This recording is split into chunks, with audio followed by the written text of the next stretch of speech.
Estamos aquí en esta plaza de San Pedro porque la última novela de Jesús Sánchez Adalid lleva por título Una luz en la noche de Roma.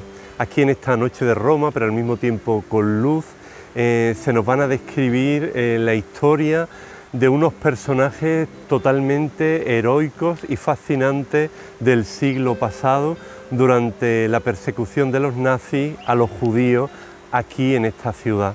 La mitad de la ciudad dice que escondía, que cobijaba a muchos de estos judíos perseguidos, entre ellos muchísimos sacerdotes y religiosos.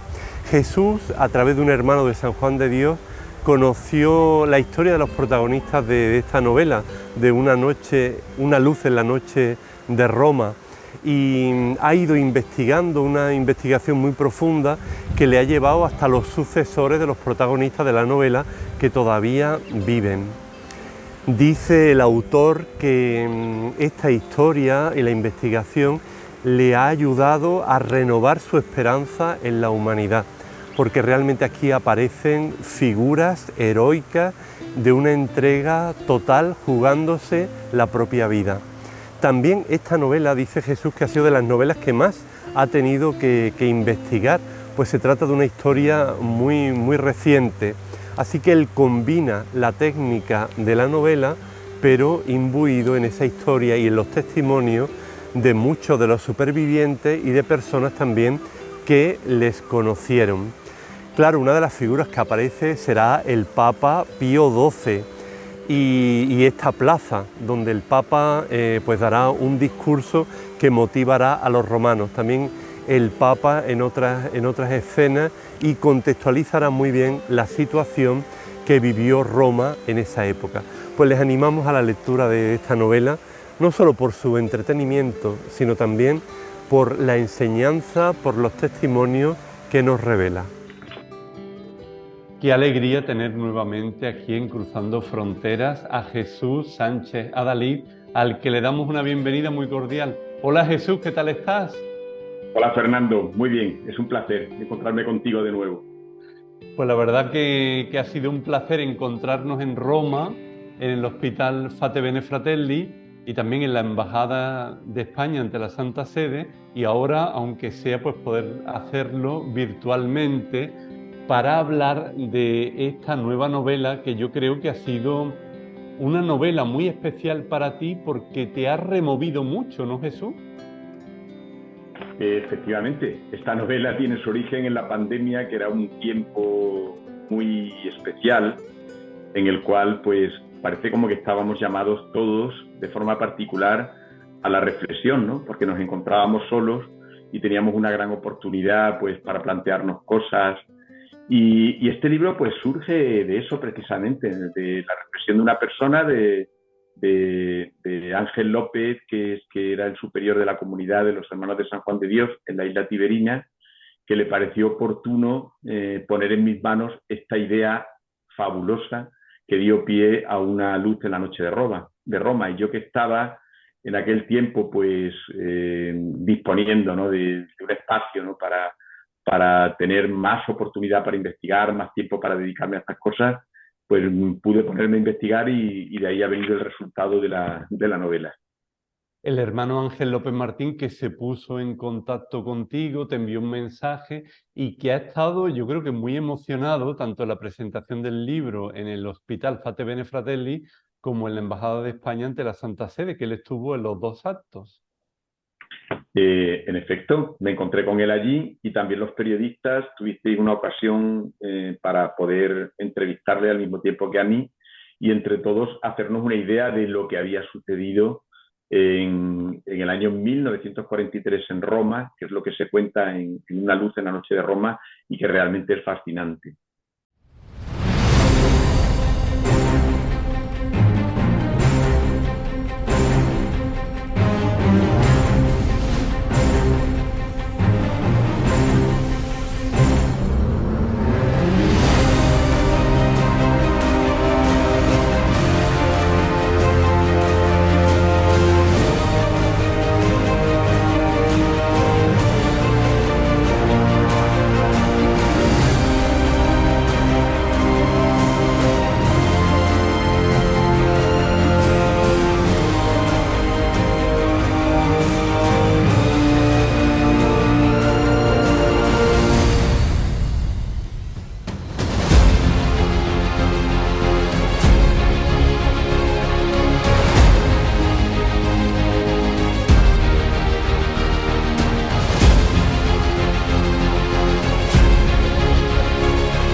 una época de exterminio, una época terrible de la que vamos a ir hablando poco a poco, porque yo quería hacerte un comentario que hizo en la revista Vida Nueva Antonio Pelayo, siempre pues con la fina mirada de este gran sacerdote y periodista, que decía, ha habido en España sacerdotes novelistas, como el padre José Luis Martín Descalzo, pero hay una diferencia entre Martín Descalzo y Jesús Sánchez Adalid, y es el número de las ventas de tus novelas y también el hecho de que tú sigas en activo siendo párroco. Bueno, y esperemos que por muchos años, porque realmente esa es tu vocación, ¿no, Jesús?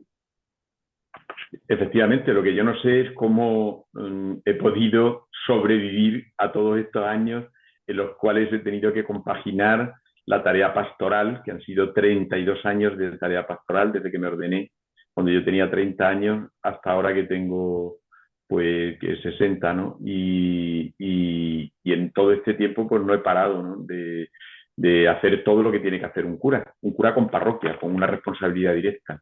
Y este año, pues en concreto con la salida de esta novela, pues que salió justo en Cuaresma y antes de Semana Santa, pues todo lo que suponía ese tiempo que es tan especial para los sacerdotes y luego lo que venía en la Pascua, que eran los sacramentos, las comuniones, los bautismos, las bodas.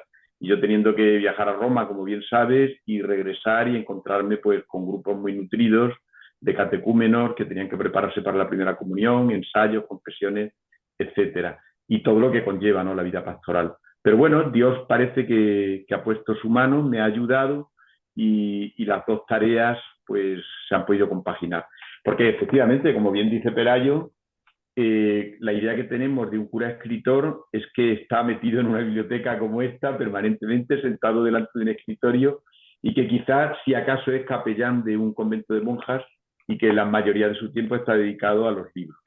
Pues no es así. Yo he tenido una vida muy activa, además soy un sacerdote en fin, de mucha batalla. Yo me siento muy poco en el despacho y cuando estoy sentado pues aprovecho, ¿no?, las musas para poder obtener el mayor rédito posible a ese tiempo en el cual estoy delante del papel en blanco. Jesús, la embajadora de España ante la Santa Sede, Isabel Celá, dijo unas palabras preciosas en la presentación del libro en el Palacio de España. Decía que es una novela estupenda, bueno, y dijo muchísimas cosas más. ¿Cómo viviste tú ese momento tan especial en la embajada? La embajadora había leído la novela. Yo creo que le había emocionado, ¿no?, porque de ahí partió la idea de presentarla en la Embajada Española ante la Santa Sede y de hacer ese acto que hubo el día previo en una casa donde habían vivido judíos perseguidos que habían sufrido el Holocausto, y allí se reunieron algunos supervivientes como Sami Modiano. Yo nunca le podré agradecer suficientemente a la embajadora el que me diera la oportunidad de encontrarme con este hombre de 93 años que había conocido a los protagonistas de Una luz en la noche de Roma, que además era originario de Rodas, igual que ellos, ¿no?, y que había vivido el espanto de la ciudad ocupada por parte de los nazis, que es lo que se cuenta en la novela, y bueno, y de primera mano pues haber sido testigo del exterminio de tantos otros hermanos, porque no dejan de ser seres humanos, hermanos nuestros, ¿no?, que sufrieron en Auschwitz y él pudo salvar la vida con apenas 14 años y soportar, ¿no?, la marcha de la muerte para poder regresar a su casa, que gracias a Dios él salvó la vida, pero eso no se puede olvidar nunca. Ujú. Hay algunas personas que me han preguntado, bueno, ¿y cómo es la Roma que cuenta Sánchez Adalid? Y a mí me gustaría solo leer un pequeño trocito en el que hay una descripción, bueno, en todo el libro, pero yo creo que cada vez tus descripciones son más vivas, te hacen entrar en la propia ciudad de Roma y verla con una mirada distinta. Dices, por ejemplo, en la página 27, poco a poco emergen los viejos edificios cenicientos, destacando la monotonía de sus paredes grises y las pardas piedras de travertino. Allá abajo las aguas del Tíber se deslizan tranquilas con la humedad fría y opaca que tiene la piel de los reptiles. Bueno, no sé, yo he visitado Roma con bastante frecuencia, ¿no? Para llevar peregrinos, para ir a las audiencias del Papa, para el arte, y en este caso, pues de una forma diferente, con otra mirada, con la mirada del escritor que tiene que trasladar después a sus lectores todas sus impresiones y todas sus emociones. Y realmente pues me encontré con esa Roma en la cual tenía yo que extrapolar mis pensamientos una y otra vez hacia el pasado e imaginarme cómo había sido la Roma de 1940. Bueno, Roma es una ciudad eterna. Ese calificativo realmente responde, ¿no?, al sentimiento que han tenido todas las generaciones, de que parece como que el tiempo no pasa sobre esa ciudad, que se conserva. Y en esta época, aunque había sufrido los bombardeos, pues unos y otros soldados, diplomáticos, jerarcas, nazis, espías, embajadores, religiosos, eclesiásticos, ¿no?, pues se daban cita y cada uno nos ha ido trasladando pues, sus sensaciones, lo que experimentaban en este periodo tan oscuro. Y a través de ese prisma, de diversas visiones, pues he obtenido yo los elementos para construir el relato. Hablaba hace un momentito del Santo Padre, del Papa. Del Papa ha recibido una carta manuscrita preciosa y también al propio Papa Francisco has podido entregarle tu novela, Una luz en la noche de Roma. ¿Qué te dijo el Papa Francisco en ese encuentro en la plaza de San Pedro? Pues el Papa me hizo un mandato que yo estimo como providencial y como si me hablara una voz venida de otro mundo, ¿no? Como una llamada, un llamado, ¿no?, dentro de mi propia vocación personal. Dijo, Jesús, debes seguir haciendo esto, porque esto también es evangelizar. Y además luego unas palabras que me emocionaron mucho, y es, yo te leo.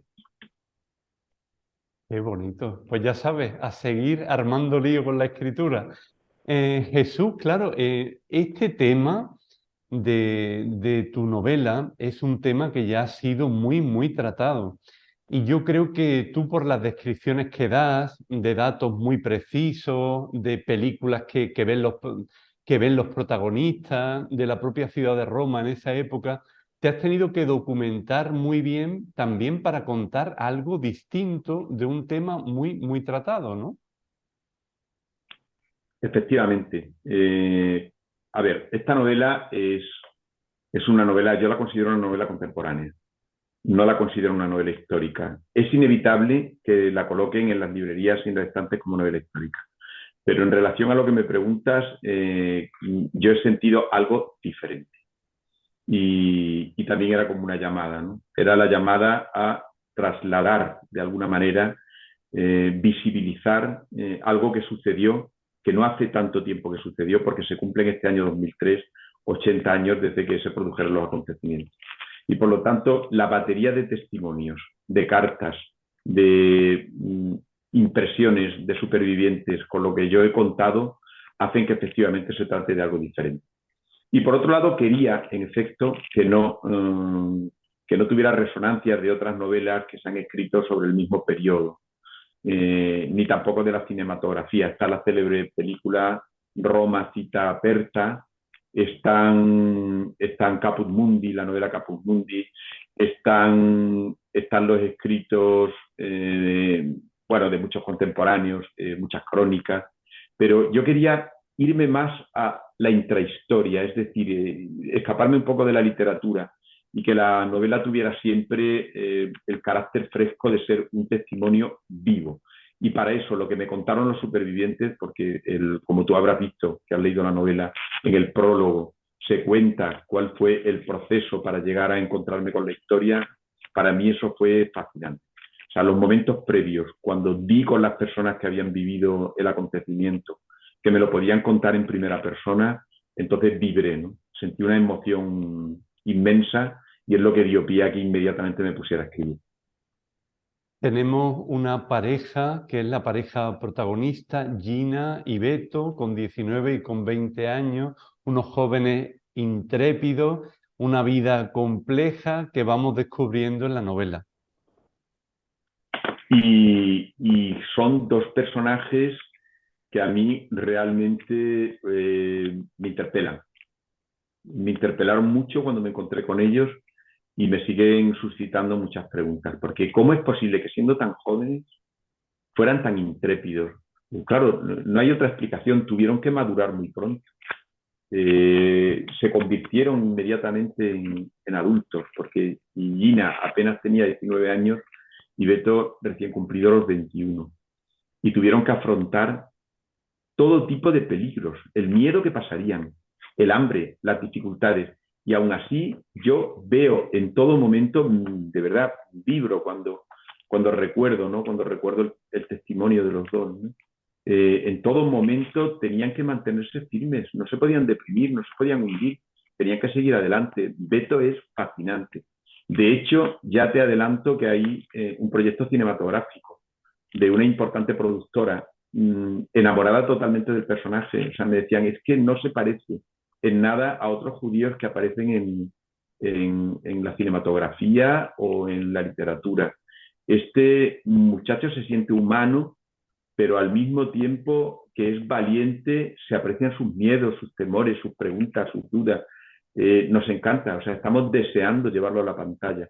Y con Gina sucede lo mismo, o sea, que esta chica se fuera a una parroquia al extrarradio de Roma, en la época más peligrosa de la ciudad, y se uniera a aquel monseñor que se dedicaba a llevar alimento a los niños pobres, que estaba salvando permanentemente a soldados partisanos que andaban perdidos, errando, ante el peligro de ser enviados a trabajos forzados o a un campo de concentración o fusilados. Y estar salvando personas diariamente, jugándose la propia vida. ¿Cómo es posible que en los momentos más duros, más terroríficos, las personas sean capaces de sacar lo mejor de sí mismos?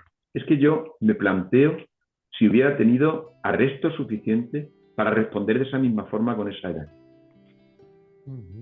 Jesús, en este momento del programa, bueno, en este programa tenemos un par de sorpresas y la primera es una pregunta en torno a esta pareja en otro tiempo. Vamos a ver quién te va a dar la sorpresa. Hola Fernando, hola Jesús.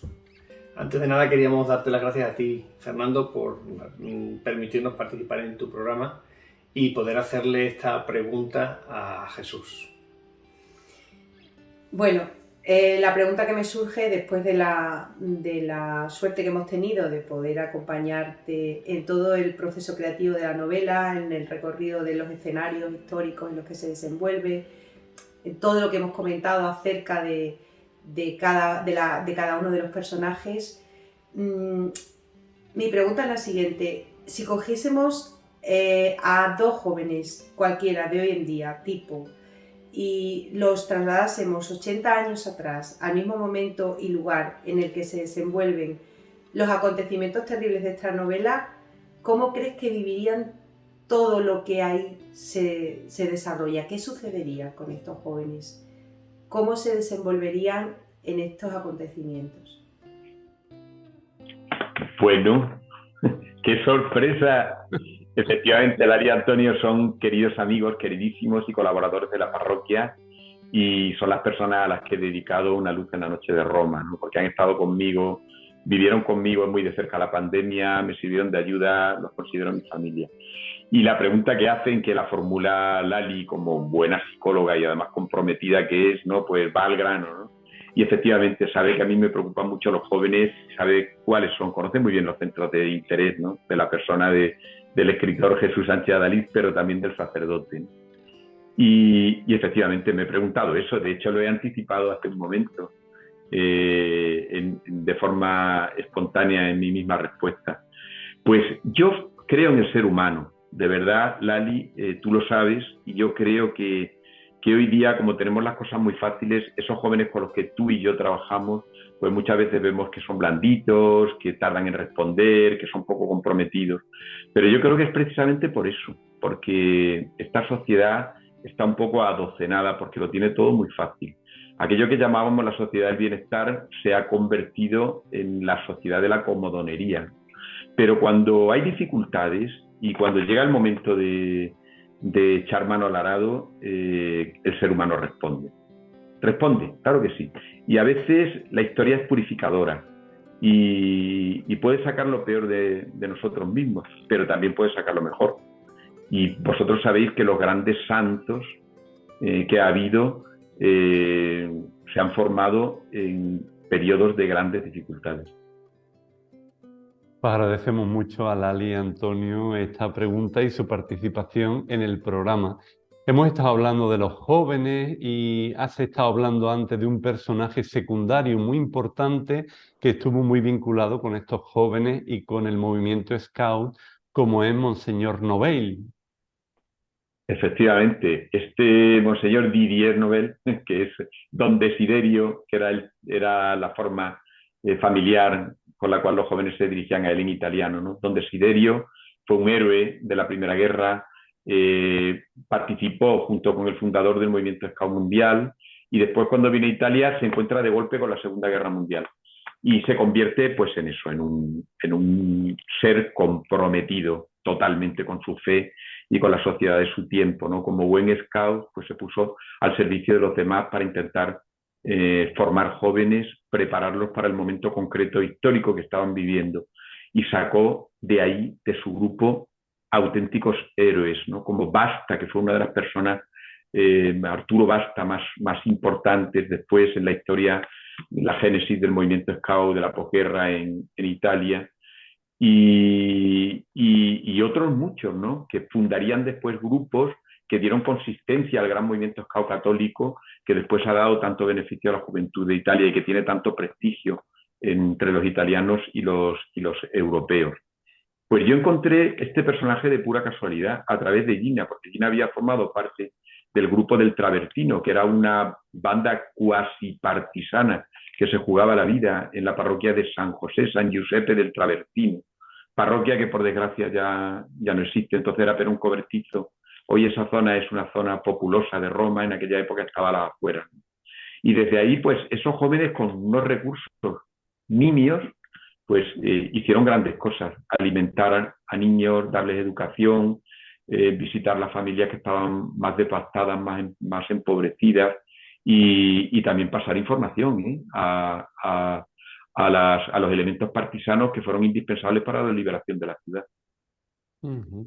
Y además hay otros personajes secundarios bien interesantes en la novela pues que participan de una manera activa. Por ejemplo, los diálogos entre Fray Leonardo y Orlena, la hermana de Gina. Y este fraile le dice en esos momentos tan oscuros: y no falta razón, pues incluso en los peores momentos es fundamental mantener una puerta abierta a la esperanza. Esta es una novela abierta a la esperanza. Sí, además eso está muy cerca del ideario personal del gran santo que fue San Juan de Dios. Este fraile es un hermano de San Juan de Dios, español, vivió toda aquella circunstancia, es un personaje real, murió en España, está enterrado en España, Fray Leonardo Irundain, navarro de origen, y un hombre con fama de hombre bueno, muy responsable, muy comprometido también con lo que le tocó vivir, que no fue fácil. Y efectivamente, ellos tenían que armarse en ese momento con las armas de la fe de las que habla San Pablo, las armas de la luz, entre las cuales está la esperanza. Si se pierde la esperanza, hemos perdido todo, nos quedamos a oscuras. Hablando de otros personajes secundarios, leyendo la novela, me ha sorprendido mucho alguna reacción de la madre de Gina, porque no te esperas la lía parda esa señora, ¿no? Ese personaje está gustando mucho. Ayer me llamó una catedrática de la Complutense y me decía que le parecía un personaje fascinante. Y al mismo tiempo daba en el clavo, ¿no? Decía, yo sé que este personaje es de una construcción muy difícil porque es muy difícil construir un malo verdadero. Es decir, que no sea el típico malo que es muy malo, eso lo hace el cine estupendamente, que el cine es maniqueo, ¿no? Pero la literatura es otra cosa. Entonces, doña Yanna es un personaje complejo, es una mujer difícil y ella pues está respondiendo a los estímulos con la educación que tiene. Una mujer noble, ha sido una niña mimada, se ha educado en un tipo de sociedad y entonces ella desenvuelve su rol, su papel, pero al mismo tiempo tiene sentimientos. Es una madre protectora, por otro lado, ¿no? sea, ella está respondiendo como la mujer noble que es, pero noble me refiero a aristócrata. Pero por otro lado, también es sensible porque no quiere que sus hijos sufran. Pero efectivamente es una mujer complejísima que en determinados momentos tiene en tensión a toda la familia. Ujú. Y claro, no podía faltar la figura del Papa Pío XII, de quien cuentas algunas anécdotas que hasta ahora no sabíamos, como por ejemplo los análisis que se hacía en este hospital Fate Bene Fratelli. Pues me lo contó un fraile que es superviviente, que vive, Fray Giuseppe Magliotti, que es una maravilla, doctor en medicina, doctor en psiquiatría, hermano de San Juan de Dios, y yo ya está muy mayor y ya es muy difícil hablar con él, no se le puede entrevistar, pero yo tuve la suerte todavía en el año 2019 de poder tener largas conversaciones por teléfono con él y me contó esa anécdota tan graciosa de que la orina del Papa llegaba en un botecito, lo traía un monseñor rigurosamente vestido con las filetatas, con la ropa, muy misterioso, se entraba con el doctor Borromeo en el despacho, sacaba el botecito y allí no ponía para nada ni el nombre del pontífice, lo único que ponía era Pastor Angelicus.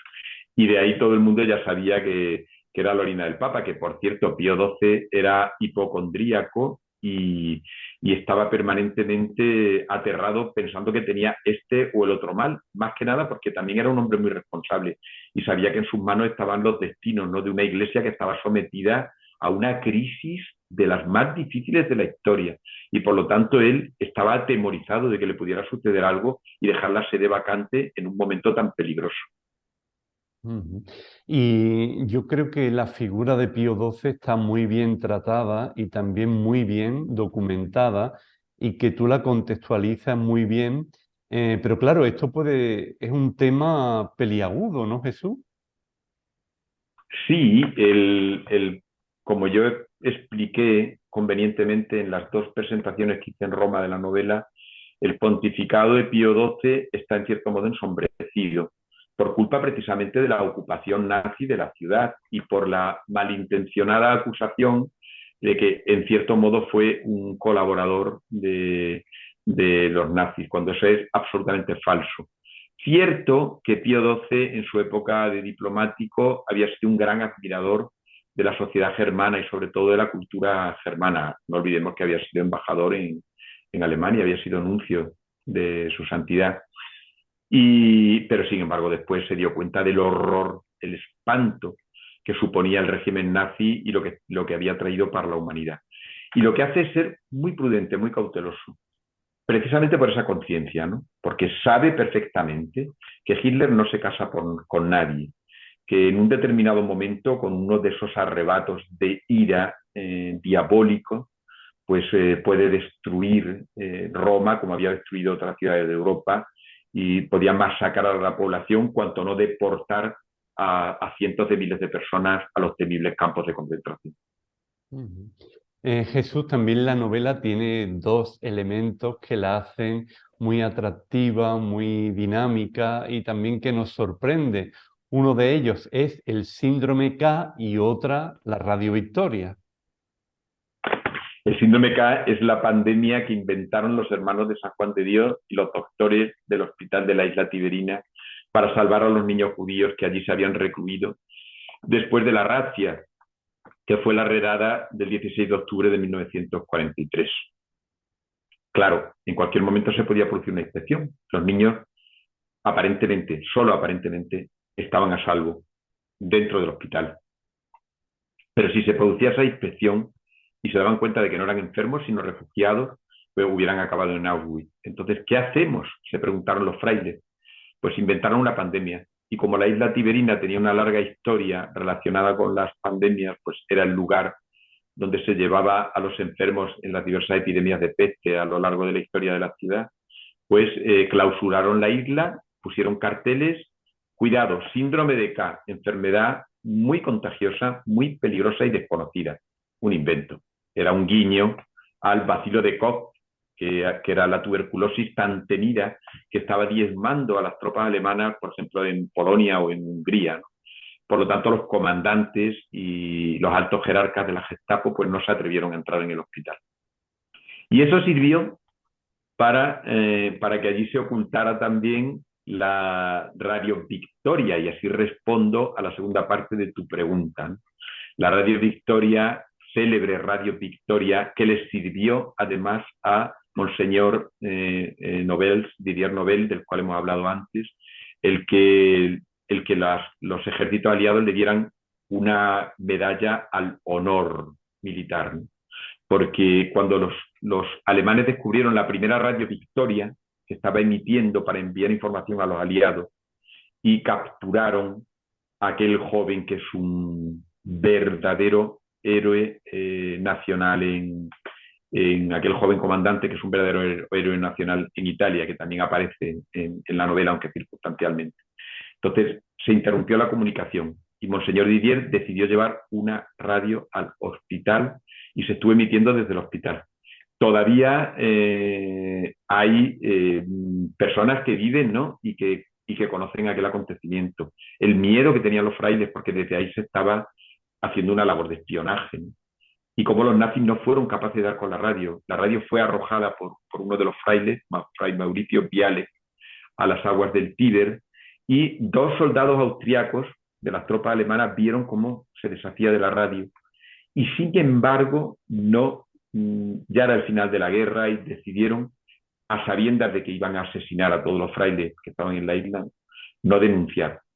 Y la hija de uno de esos soldados visitó la isla Tiberina en los años 90 y contó que su padre había dicho en casa que había visto cómo Fabricio Miales arrojaba la Radio Victoria desde el puente a las aguas del Tíber. Impresionante. Desde el Hospital Fate Bene Fratelli, en la presentación de la novela pudimos contemplar el Tempio Maggiore, la sinagoga de Roma, y tú también en la novela describes muy bien esa sinagoga. La sinagoga de Roma es un edificio modernista impresionante, que está frente a la isla Tiberina, y en efecto los frailes, hermanos de San Juan de Dios, desde el refectorio de la comunidad, de donde estaba el convento, que estaba el hospital y el convento, pues diariamente, mientras almorzaban o mientras desayunaban, pues veían el templo y las entradas y salidas de la comunidad judía. Y desde ahí pudieron ver cómo llegaban los camiones de la Gestapo, cómo estacionaban delante de la puerta principal de la sinagoga y empezaban a acarrear a toda aquella gente desvalida que sacaron intempestivamente de sus casas para llevárselos deportados a Auschwitz. Y decidieron actuar, se podrían haber quedado con los brazos cruzados, pero obraron como tenemos que hacer, ¿no? En favor del prójimo. Sacaron las 2 ambulancias del hospital y empezaron a introducir gente que fue llevada y después se produjo todo lo demás que se cuenta en la novela. Yo creo que los hermanos de San Juan de Dios están muy contentos con esta novela y de hecho en la primera presentación en el Hospital Fate Bene Fratelli estuvo el propio superior general de la orden, ¿no? Efectivamente, es que es para estar contentos. No sé por qué han pasado los años, 80 años, que no es ninguna tontería, ¿no? Son 8 décadas y casi un siglo con que esta historia permaneciera en el anonimato, cuando es de un heroísmo, bueno, impresionante. Jesús, la novela se está traduciendo ahora al italiano y la veremos pronto aquí ya en Italia, ¿no? Enseguida ya, ahora se publica en Portugal al final del verano e inmediatamente después, a primeros de año, saldrá la novela en italiano. Una luce en la notte di Roma. Jesús, vamos ahora a continuar a ir acabando la entrevista, pero tenemos otra sorpresa. A ver quién es. Hola, hola, ¿qué tal? Soy el padre Heriberto García Arias. Quiero saludar a todos los que están viendo este video. También padre Fernando, padre Jesús, qué gusto. Y pues bueno, mi pregunta, una pregunta sorpresa que me han pedido es, padre Jesús, si se pudiera ver a usted mismo hace 30 años, ¿qué se diría? ¿Qué consejo se daría a usted mismo antes de iniciar todo este éxito que ha tenido, antes de escribir? pues bueno, gracias y espero la respuesta. Qué sorpresa el padre Heriberto, que es un gran sacerdote y un personaje extraordinario, de una celebridad y de un acierto, de una inteligencia, de una intuición. Pues es muy buena pregunta, padre Heriberto. Y yo sé por dónde van las cosas, claro, porque tú estás iniciando ahora un camino de tener que enfrentarte a la popularidad, y claro, tienes tus inquietudes y tus preguntas sobre lo que puede haber por delante. Pues mira, no es fácil, y tengo que decirlo, claro. A veces esta vida, ¿no?, de tener que ser célebre y tener que compaginarlo con el sacerdocio, pues presenta su dificultad. Primero porque estamos permanentemente ante la mirada de muchos ojos. Entonces nos juzgan, se hacen preguntas, empiezan a pensar que qué hacemos con el dinero que ganamos, que por qué salimos tanto en la televisión, que por qué nos hacen tantas entrevistas, que por qué no nos dedicamos a lo nuestro. Y en fin, es un juicio rápido, apresurado y la verdad que a veces un poco malintencionado, porque no conocen nuestra verdadera realidad, que es de mucho trabajo, de mucho esfuerzo, de mucho sacrificio. Tenemos que administrar unos dones que se nos han concedido, que nosotros ni siquiera nosotros sabíamos que poseíamos y que aparecen de golpe en nuestra vida y trastocan todo. Al principio parece todo muy bonito, es como un boom, ¿no? Como que la gente empieza a fijarse en ti, como que tienes una palabra que dar a los demás. Pero después todo eso se traduce en lo que he dicho, ¿no? En miedo, preocupación, incertidumbre sobre el futuro, qué va a ser, y luego tener que enfrentarnos pues a lo peor de todo esto, pues muchas veces la envidia, la maledicencia, cuando no la calumnia y un poco de todo. Pero aún así yo animo al padre Heriberto a que siga adelante, que no se arredre, porque estamos en manos de Dios y Dios ayuda. Y cuando respondemos a la voz de Dios, siempre tenemos que sentirnos seguros. Gracias. Muchas gracias, padre Heriberto. Entrevistando en Cruzando Fronteras al padre Heriberto, nos contaba él, y tú también me has contado por otro lado, que estáis envueltos en un proyecto, en una serie muy interesante. ¿Puedes adelantarnos algo? Por supuesto que sí, dado que el proceso previo, ¿no?, para este acontecimiento pues está ya muy avanzado. Pues son 7 capítulos que se estrenarán Dios mediante en el año 2025, que es cuando se cumple un cuarto de siglo del grandioso, ¿no?, jubileo que convocó el Papa Juan Pablo II. El propio Papa Juan Pablo II quedó dicho que debería haber una resonancia 25 años después, ¿no? Y aquí estamos nosotros, ¿no? El documental, en el cual va a tener un protagonismo muy importante el padre Heriberto, es una forma de comunicar desde el corazón del sacerdote con el corazón de la humanidad. Explicar cómo en nuestra vida va un poco en los términos de lo que decía antes, ¿no? Que nos conozcan, que sepan por qué hemos respondido a nuestra vocación, que vean las dificultades a las que nos tenemos que enfrentarnos, que muchas veces los mismos escándalos que hemos vivido, toda esta oscuridad, ¿no?, y estas sombras que han aparecido en estos últimos años nos afectan a nosotros más que a nadie, nos duelen, nos hacen sufrir, ¿no? Pero bueno, somos esperanzados, queremos seguir adelante, queremos llegar al final con el cumplimiento de nuestra misión, de nuestra vocación, y de eso vamos a hablar en los 7 episodios. Estarán las grandes preguntas del ser humano, hablaremos de la fe, sin complejos, sin miedo, entraremos en los lugares oscuros, aparecerán las grandes preguntas del ser humano, no vamos a responder con moralina ni con sermones, sino que vamos a dar lo mejor de nosotros mismos. Yo confío mucho en el padre Heriberto, sé que lo va a hacer muy bien, y por eso la verdad es que estoy muy ilusionado. La productora no puede ser mejor, son los mejores documentalistas del mundo, porque trabajan para Documaster, Discovery Channel, Canal Historia, para grandes documentales de televisión española. Ahora están haciendo un gran proyecto con Richard Gere, que es impresionante. Van a hacer otro con Antonio Banderas y la productora Wanda, y ahí estaremos nosotros, Así que bien pueden rezar para que todo esto siga adelante. Pues rezaremos, pero sobre todo estaremos muy atentos para disfrutarlo con vosotros. Jesús, terminamos invitando nuevamente a los amigos de Cruzando Fronteras a leer esta novela, Una luz en la noche de Roma, porque es una novela muy bien escrita, muy especial y porque arroja luz en medio de la oscuridad de la humanidad. Muchísimas gracias, Jesús, por este ratito y hasta siempre. Ha sido un verdadero placer. Hasta siempre.